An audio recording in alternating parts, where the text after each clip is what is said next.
همین کالسو بنابراین گفته نمیشد اگر که یگون کس همین کارانتین سبریده نکرد خونش رفت 6 ساعت گذشت تاب کرد کارمند تیپ باید چیکار کند امروز همچون شما من مثلا کارمند تیپ باشید رفتید دیدید تاب کردش میگوید که ببخشید دکتر جان من فلان کس گازمان کرده همین کارانتین پونکت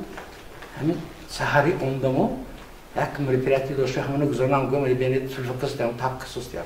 چگونه پیش روی کرونا را گیریم برای پهن شدن این ویروس مرگاور چه چاره‌ها را هر شخص میتواند اندیشد آیا ساکنان کشور بر ضد این مریضی مبارزه برده میتوانند برای چی در تاجیکستان کرونا به قید گرفته نشده است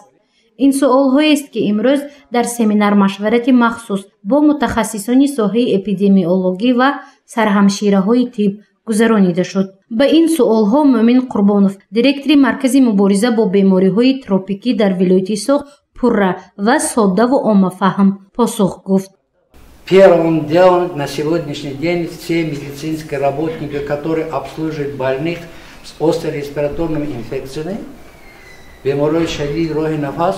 это сбор эпидемиологического анамнеза. Эпид-анамнез обязательно. وقتی که من میپرسم که شما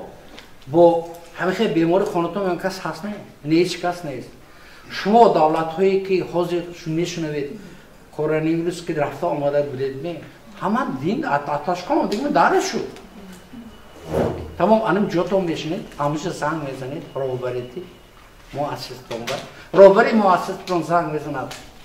مرکزی ولایت شهر دیگر چوربینی ها تشکیل کرده میشود. این مصلحت و مشورت متخصصی با تجربه به سرهمشیره‌های ساختار گوسپیتالی و ساختارهای کمک اولیه طبی سانیتری گفته شد. امروز سنه 2 اپریل مسئولین مرکز نظارت دولتی و سانیتری اپیدمیولوژی ولایت سوخت با جلب کارمندان ساحه طب سمیناری آموزشی تشکیل و برگزاری